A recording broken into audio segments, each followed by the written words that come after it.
great to be back at Digital Procurement World. I'm delighted to talk today to two leading CPOs, my fellow panellists, on the topic of leading through disruption, how progressive CPOs are transforming their organisation.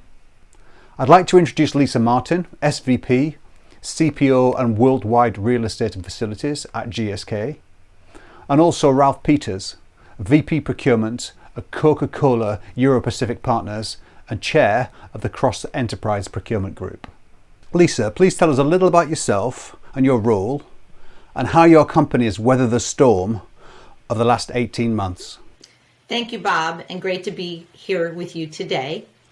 I joined GSK about 3.5 years ago, and with the mission of transforming the procurement function into one consistent operating model across all three of our business segments: vaccines, pharmaceuticals, and consumer healthcare. We have a spend of approximately £14 billion a year, and I'm very proud to share that this year we will achieve a milestone of £1 billion of value creation. We also, our real estate portfolio includes properties, 650 properties in 117 countries and approximately 55 million square feet. So it's been quite the year. Prior to joining GSK, I held similar positions at both Teva Pharmaceuticals, Pfizer, and earlier in my career in the entertainment industry. Now, during COVID, we've had lots of challenges, and data and analytics were at the heart of an enabler to help us weather this storm. Initially, like many of the companies that I'm sure are participating in this conference, our first challenge was to really ensure that our essential workers who were showing up every day at our manufacturing sites and our R&D labs had enough PPE to keep them safe and for us to keep producing all of our products. And what we quickly learned is we had really no ability to do data analytics around that. Everything was, millions of SKUs in Excel spreadsheets, which obviously wasn't going to enable us to respond in an efficient manner. So we were able very quickly to create a much more seamless way of cataloging and sharing that information across all of our countries and our sites. And having a very distributed workforce really helped us. When things first started in the APAC region, we had people in other countries trying to support them, and then vice versa. The other key initiative that we did over the last 18 months was complete transformation of our buying goods and services platform with the introduction of Ariba. We introduced SpendCube, guided buying, contracting, and many of the other modules. And maybe we'll get into it a little bit further in terms of risk management. We also introduced the Resilink platform to help us to be more proactive with risk management with all of our key suppliers during this very intense time.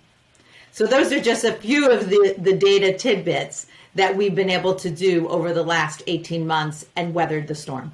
That's great, thank you, Lisa. And Ralf, over to you. Yeah, thank you, Bob, and hi, Lisa. Hi, Bob. Good to see you again, and also hi out there at DPW 21. Good to be here, and everything that Lisa just said sounds very familiar to me, to probably many of us in this conference. So to myself, I've been VP for procurement at CCEP, Coca-Cola Euro-Pacific Partners, for the last 5 years. And that's my first stint in procurement. Before that, I've been around in finance and commercial, but never left the Coke system or never seen anything out there. I've seen many countries, many parts of the world, but always with the Coke family. And in the last 12 to 18 months, key priority for us as well was keeping our 33,000 employees safe while they are at work. Never bought that much PPE, never understood the supply chain of PPE so well as we've all done over the last 18 months. Very, very comparable to what Lisa referred to. Interesting is we are operating in Western Europe. We have 47 factories, and in the Australia, Indonesia, Pacific region, we have another 32 factories. We have many more warehouses and sales offices. And so we are literally spread around the community everywhere we operate. And the key fact for us in the pandemic became very early, very clear. Whatever it takes, at some point recovery starts, and we need to be able to be part of the community when it recovers. And we want to make sure that our customers, but also our partners and the communities in which we operate, that they go through a good, fast, healthy recovery. That is probably the key theme in this pandemic that hits us globally, that we come out of that not only healthy, but also still with a lot of positive energy and optimism in terms of business and society. So good to know actually that once the HoReCa, so the restaurants, bars opened again across Europe, more than 90% of our customers were able to open again, which is fantastic and significantly better than what we expected, by the way. So in general terms, what we want to contribute to and what we really keen to get right is that businesses and governments in each and every market think about coming out of the pandemic, thinking about the recovery in two ways. Let's make it more sustainable, and let's use many more digital tools and technology than before. Because what we've learned, and I think we will talk a bit about that, is the acceleration of technology and digital tools was probably the biggest single item that changed the way we work during the pandemic. And if that wasn't enough, we also did a large acquisition in the last 18 months, which we virtually executed remotely 100%, which also I don't think we would ever thought we can do that, but it happened. Absolutely. No, and actually, that's so thank you both. And actually, that's a really good pivot to the next topic around transformation. Both of your organisations have been transforming whilst managing this business as unusual over the course of the last 18 months or so. How's that been? And then what are your lessons learned? Firstly to you, Lisa, please. Yes, thanks, Bob. So you've heard from my introduction that since I joined GSK in the last 3.5 years, we've been in a constant state of transformation. So I think about what really differentiates the last 18 months. And I have to say that I think it's really been this way of working, which is very unique. I think the thing that I'm most impressed with and that struck me was the resiliency of our people and how the ways of working now, where we're mostly all remote in terms of our office worker population, not our essential workers, has been a bit of an equalizer for people. And I've even noticed culturally how some of our more introverted folks feel more comfortable because everybody's on the same plane. So that's just been really interesting culturally to see. And I've always been the hugest advocate of procurement as a function or supply chain as a function. And I think now it's even proven to be even more so that we have a vantage point across all of the companies, right? And every single part of the company. But in addition to completing the two large-scale acquisitions in the last 3 years, in the last 18 months, as I said, we're really preparing the company in a transformative way for the separation. And new GSK, which will be the pharma and vaccine segment, will have the aspiration of really positively impacting the health and prevention of disease, both the cure and prevention of potentially 250 billion patients. So it's a pretty awesome and inspiring reason to get up every morning and come to work. I really think, as Ralf said, that the digital acceleration has really taught us a few things. I mean, as you know, Bob, because you helped support it, we had probably one of the fastest Ariba implementations of my career. I've done an Ariba implementation. This is my third time. And I thought our original schedule prior to COVID was aggressive. And then because of COVID and some of the deadlines around our transformation, specifically a very large system freeze that will be coming up, we had to even accelerate that further. So the big lesson there was change management.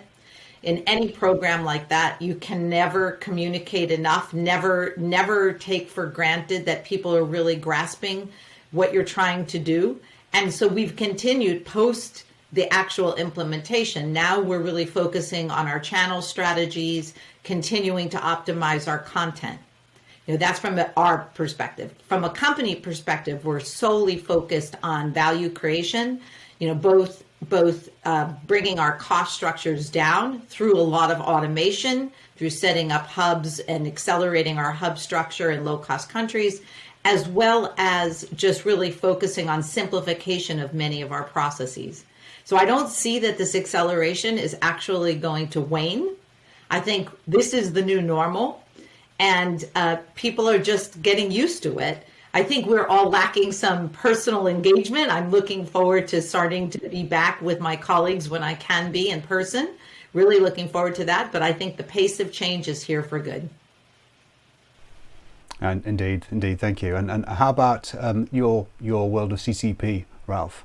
Tell us about the transformation there. I will probably focus also on the digital transformation, because there are many other transformations going on from an organizational design perspective, from a market perspective in terms of products or channel strategies. But the digital transformation is really the one that is so exciting to watch. What is suddenly possible, or what is suddenly important. We had a reasonable good strategy in place with clear focus areas, and as you can imagine, one of the key pillars in terms of focusing and enhancing our digital capabilities and our ways of working was on the front line interface to customers and consumers. So we all look always against the consumer and the customer, and we had things in place and probably rolled out reasonably fast, and then the pandemic came and the market itself shifted. Every restaurant was closed, every bar was closed, no hotels open, nobody could travel. So a lot of places where we usually do good business with our customers were just down zero for a long time. But the consumption was still there, and the consumption moved to the retail, and it moved into e-commerce. And the e-commerce platforms, both on the retail side but also on the food delivery service side, exploded in terms of size, in terms of demand, in terms of capabilities.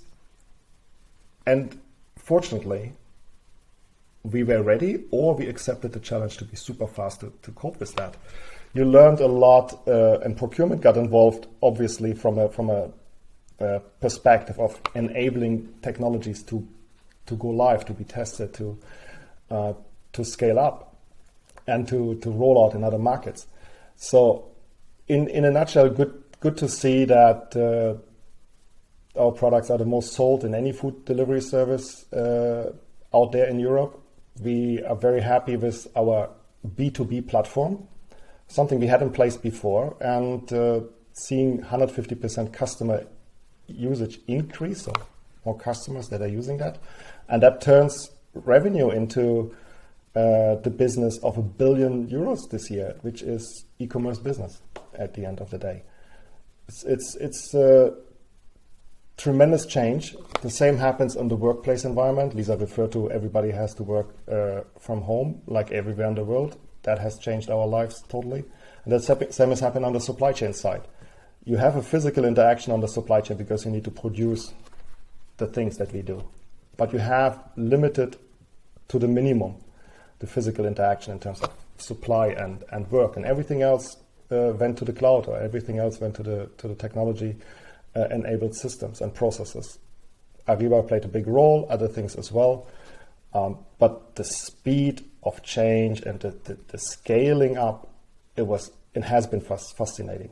And that, interestingly enough, going forward, sets a very different mindset. So the bar went up, and I don't think it will ever come down again. And that speed and that readiness for change is a side effect of this environment that allows us then to go faster in the future.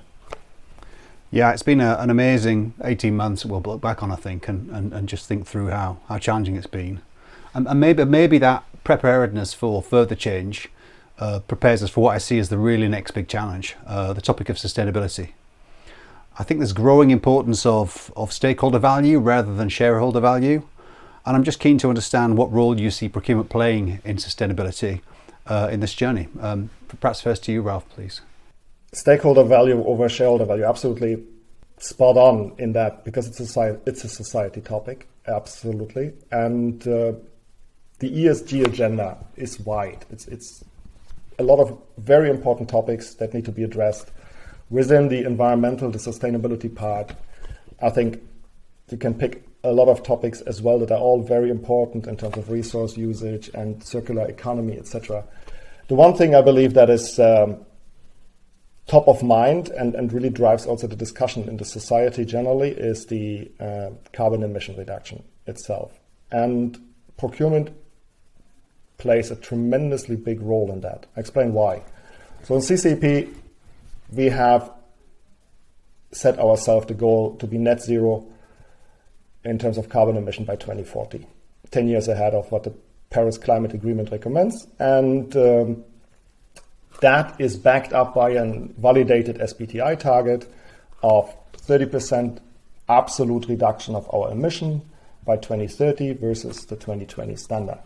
2020 because that is the end of the first cycle we had of SBTi targets of the last decade, where we reduced already by 30% absolute.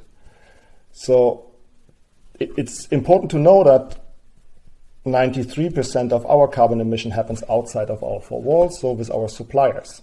And if you want to reduce and if you want to achieve the targets we set ourselves, we need to collaborate with our suppliers. Big time, not only in a nice to have way. We need to find ways to really agree on plans and execute them and jointly drive the reduction of carbon item by item, supplier by supplier, down to those values that lead us to a net zero opportunity.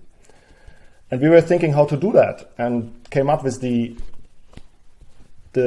fact that we have 3 asks to our suppliers that we need to jointly answer. The first is, like we do, please, dear supplier, sign up to SBTi and get a validated target. Second ask is use 100% renewable energy, which is out there. It's a business decision, but it's out there. And the more people use it, the more also the supply will move into that direction. The third point comes back to all the digital capabilities that we need to establish. And that is, and now let's share the carbon data that you have with us, because we want to move away from industry average emission factors, which is exactly what everyone is doing today, to a complete supplier-specific emission factor environment where we can create supplier-specific emission factors, we can track them, we can share them, and we can jointly work on specific actions to reduce them. And that creating, tracking, and sharing is something that needs to be developed. The ultimate goal is that then to standardize. So if GSK and we have the same supplier, then they should only do once a supplier-specific emission factor so that both GSK and us can use that. That's the big one of the big next steps in that area. Yeah, that's great. I think it is a really great opportunity for collaboration, Ralf. How about things from your side, Lisa, in terms of sustainability? Yes, I see procurement to be at the forefront of this journey. GSK is very proud that we're going to be a principal partner for the UN Climate COP26 conference coming up this November. And during that event and that partnership, we're really looking to work with our partners in the healthcare sector to understand, as Ralf is saying, how do we work together, to accelerate our progress? Because this is not an easy task, right? There's an internal and external piece of this.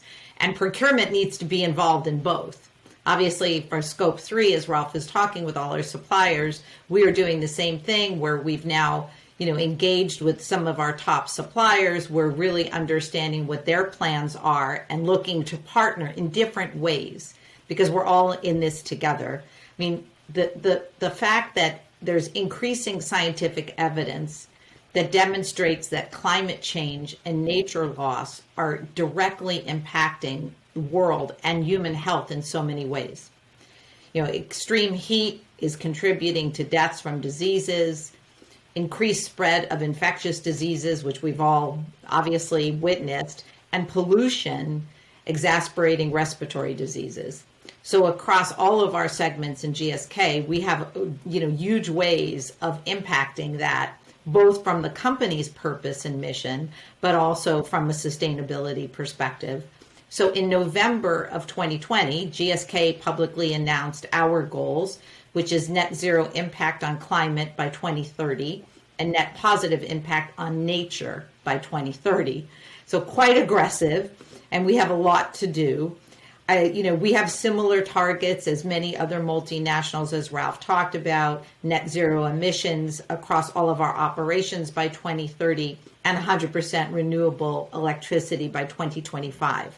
So we are, well versed in many of this, but we really do need to partner with not only our suppliers, but many of the leading companies, EcoVadis, I think we all use them to some degree to help us. So there's many partners in this ecosystem. And I think that's one of our challenges, is to really pick our spots and focus, how do we work together differently than we've ever done before, competitors working together. By the way, we saw some of that in COVID as well. So I was very happy with the collaboration that we've seen from our industry to work together to bring vaccines and medicines, to life much faster than we've ever seen before. Yeah, thank you. It is a super exciting time. If I can just ask you both for your final reflections, given what we've talked about. Maybe I come to you first, Ralf. The 18 months, or I lost track actually how many months we have this pandemic already, but this time has done one thing to all of us in the business, that it really opened up the horizon in which we operate, put it upside down from landscape to portrait or whatever you wish, or 3 times around. Completely different. Nobody could have thought about that, but it added speed to everything. Added speed. Took out a lot of nice to have things, processes that always have been there like that. And it added speed in terms of we need to react, because this is so different. And we need to react maybe with new things. And then new things were added, and different ways of working, different tools, technologies. And people got used to that. Not only a few experts, but everyone.